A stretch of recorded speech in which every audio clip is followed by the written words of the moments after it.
안녕하십니까. 뉴스의 이면을 파헤쳐드리는 와이타임즈 정세 분석의 추부길입니다.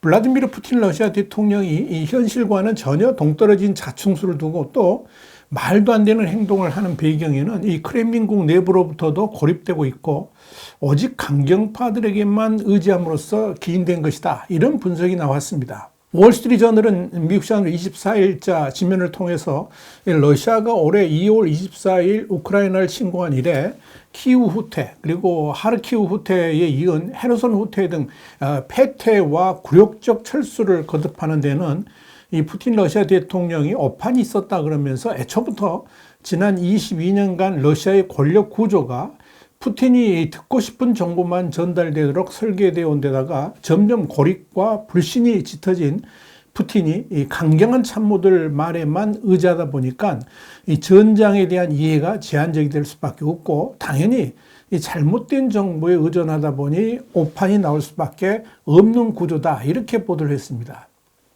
실제로 전직 러시아 고위 정보관을 포함한 전현직 미국과 유럽의 당국자들을 취재한 결과 푸틴 대통령은 우크라이나 전쟁 상황의 현실에 대한 이해가 제한적인 것으로 보인다 그랬습니다. 월스트리트저널에 이어서 열악한 장비만 갖춘 러시아 최전선 부대가 서방이 제공한 포병 지원을 받고 진격한 이 우크라이나군에 포위됐는데도 푸틴 대통령은 장군들의 조언을 거부하고 이 군대에게 계속 버티라고 지시했다라고 전했습니다. 실제로 지난 9월 말 러시아군은 이 우크라이나 동부의 작은 도시인 리만에서 더 이상 버틸 수 없을 만큼 이미 패배하고 있었습니다. 그런데도 이 모스크바에 있던 푸틴은 암호화된 해설을 통해서 최전선 지휘관에게 결코 후퇴해서는 안 된다는 명령을 직접 내렸다는 겁니다.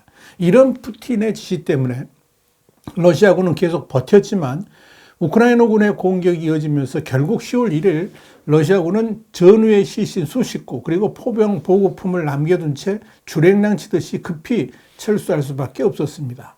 그러니까 전장의 현실도 잘 모르면서 이 강경파들의 잘못된 조언대로 명령한 것이 더 큰 화를 부른 겁니다. 이와 관련해서 월스트리트저널은 이 푸틴은 우크라이나 전쟁이 신속하게 승리할 것으로 기대했지만 이 몇 달간 손실만 큰 수렁에 빠지니까 이 상황을 제대로 인식하기보다 오히려 고립과 불신을 통해 자신의 호전적인 세계관을 강화하는 방식을 택했다 그랬습니다. 그러면서 이 상황에 정통한 소식통에 따르면 여름 내내 군사 전문가와 방산업체 대표단이 대통령 주재 회의에 등장해서 푸틴 대통령이 전장의 현실을 이해하고 있는지 의문을 제기하기도 했다라고 전했습니다. 월스트리트저널은 이어서 그런데도 푸틴 대통령이 현실을 자각하지 못한 건 그를 둘러싸고 계속해서 이길 수 있다고 사탕발림을 하는 일부 참모진들 때문이었다 그랬습니다. 그러면서 이 푸틴 주변 인물들은 스스로를 보호하기 위해서 대통령을 화나게 해서는 안 된다는 깊은 믿음을 갖고 있다라고 지적을 했습니다. 이런 요인 때문에 푸틴은 일주일여 만에 우크라이나를 점령할 수 있을 것이라고 생각했던 전쟁 초기 때부터 이 동북부와 남부에서 굴욕적인 철수에 이르기까지 러시아는 전장에서 비참한 결과를 지금 보고 있다는 거죠. 문제는 이 전장 상황이 자신의 기대와는 다르게 흘러가니까 시간이 지나면서 전투 경험도 없는 푸틴 대통령이 직접 명령을 내리기에 이르렀습니다. 이게 이제 월스트리트저널이 지적한 큰 문제점 중에 하나입니다.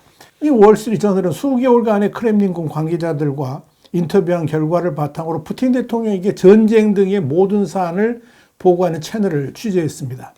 푸틴 대통령은 매일 아침 7시쯤 일어나서 이 우크라이나 전쟁 관련 서면 브리핑을 받는데 이 정보에는 전장의 성공을 강조하고 좌절은 줄이기 위해서 신중하게 조정된 정보가 포함되어 있다라고 전현직 관리들은 전했습니다.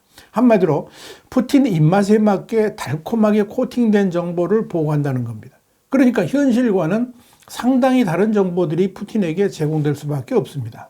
그도 그럴 것이 푸틴 대통령은 디지털 감시에 대한 두려움 때문에 오랫동안 인터넷은 물론이고 휴대폰도 전혀 사용하지 않습니다. 그러다 보니까 이데올로기적인 견해가 일치하는 참모들이 편집한 브리핑 문서에 더 의존하게 되었다는 겁니다. 문제는 이렇게 참모진들이 최신의 정보를 입수했다 하더라도 그것을 이렇게 저렇게 가공하고 또 달콤하게 코팅하는 과정을 거치다 보니까 때로는 전장의 최신 현황이 푸틴 대통령에게 보고되는데 며칠이 걸리기도 한다 하는 것이 이 소식통들의 견해입니다.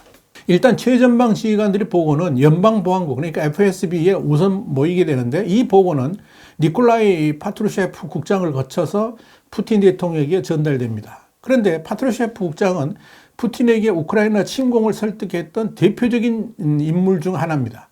그러니까 우크라이나 전쟁에 관련된 정보를 푸틴에게 어떻게 보고할지는 보지 않아도 뻔하죠. 자신의 실책을 덮기 위해서 완전히 가공된 정보들을 푸틴에게 보고할 가능성이 높다는 겁니다. 러시아 인권위원회 의장을 지낸 언론인 발레리 파디예프에 따르면 푸틴 대통령과 참모진과의 TV회의를 앞두고 용병 사용 같은 일부 주제는 꺼내면 안 된다, 이런 지침이 내려왔다고 합니다. 파디예프는 행정부와 사전에 질문을 논의한답시고 국가기관이 대통령을 위해서 정보를 필터링한다는 생각은 완전히 넌센스라고 말했습니다. 현실이 이렇다 보니까 푸틴은 편향되고 오도된 전장 정보를 들을 수밖에 없는 겁니다. 실제로 푸틴은 최근 우크라이나 전쟁의 실제 정보를 얻기 위해서 러시아 소셜미디어에서 가장 인기 있는 사람들을 초청했는데, 그들의 면면을 보면 모두가 전쟁 찬성론자에다가 친크렘린 선동가들만 포함되어 있었습니다. 그러니까 이 우크라이나군은 과소평가를 하고 러시아군은 과대평가를 하면서 전쟁을 이 지경으로 지금 만들고 있다는 이야기입니다. 실제로 러시아 직업 외교관 출신으로 스위스 제네바 주재 국제기구 대표부에서 근무했던 보리스 본다레프에 따르면 이 러시아 외교관들은 푸틴 대통령의 2심 통치 기간 동안에 그가 듣고 싶어하는 정보를 본부에 제공하는 법을 익힌다고 그럽니다. 한때 이들 고위 공무원들 사이에서 푸틴의 별명은 파파였는데, 이 파파를 화나게 하지 않기 위해서 좋은 소식은 과장하고 나쁜 소식은 대수롭지 않게 전달해야 칭찬과 승진을 얻을 수 있다라고 그는 전했습니다. 그런데 푸틴이 이렇게 자신의 신념에 대해서 과신하게 된 배경이 있었는데요. 지난 2014년 러시아가 크림반도를 공격하려고 했을 때 당시 이 국방부 장관을 비롯한 참모들은 그런 작전에 반대를 했다는 겁니다. 역효과가 날 것이다 하는 이유 때문이었습니다. 그런데 푸틴은 크림반도에 대한 공격을 강행했습니다. 그리고 러시아에서의 그에 대한 지지율은 80%를 넘어섰습니다. 더불어 서방 진영에서는 당시 러시아를 강력하게 비판했지만 그럼에도 러시아에 대한 일부 제재만 가했지 본격적인 저항을 하지는 않았습니다. 그러면서 크림반도는 러시아의 영토화가 돼버린 거죠. 푸틴은 그때 자신의 판단이 옳았고 그 후 자신의 생각과 판단에 지나친 자신감을 갖게 되었다 하는 이야기입니다. 자, 문제는 푸틴의 이런 국내적 고립이 어떤 결말로 이어질 것인가 하는 점입니다. 뉴욕타임즈는 미국 시간으로 지난 18일 단독 입수한 작전계획서 그리고 포로 일기 등을 통해서 러시아군의 패퇴의 원인을 분석했습니다. 그러면서 푸틴 대통령의 독단적인 의사결정 방식에 문제가 있다는 점을 지적했습니다. 뉴욕타임스는 푸틴 대통령은 자기 과시와 반서방 프레임에 빠져서 완전히 고립된 상태에서 우크라이나 침공을 결정했다 그랬습니다. 그러면서 탱크가 우크라이나를 향해 진격할 때 가장 가까운 보좌관들조차도 이를 몰랐다라고 전했습니다. 전문가들의 의견을 듣지 않은 채 근거 없는 자신감으로 전쟁을 일으켰다는 의미입니다. 그런 결과가 어떻게 나타난지는 지금의 전장 상황이 말해줍니다. 뉴욕타임스는 한 러시아군이 받은 작전 명령서에는 앞에 있는 차량만 따라가다 보면 18시간 이내에 우크라이나 수도 키우, 그러니까 러시아 말로는 키예프라고 그랬죠. 이 키우에 도착할 것이라고 적혀 있었고, 이 우크라이나군의 저항이 거세지 않으리라는 전망도 실렸다고 전했습니다. 이와 관련해 가지고 미국 외교 전문지 Foreign Affairs는 러시아군은 빈약한 전략적 사고를 보여줬다 그러면서 이는 러시아 정치 체제의 한계, 푸틴 대통령이 실수해서 기인한다라고 지적했습니다. 강경파들의 득세도 이 푸틴 대통령의 결정력을 흐리게 한 원인으로 지적됩니다. 러시아 용병 기업인 와그너 그룹 소유주인 에브게니 프리고진, 그리고 체첸 공화국 수장인 람잔 카디로프 등이 대표적인 인물들입니다. 이들은 러시아 정규군이 고전을 거듭하자 군 지휘부를 비판했습니다. 또한 전쟁을 중단해야 된다는 온건파들을 향해서 배신자로 규정을 하고 푸틴 대통령의 강경 대응을 부추겼습니다. 심지어 전장에서도 러시아군과는 별개로 제각각 작전을 벌여서 조직력을 와해시켰습니다.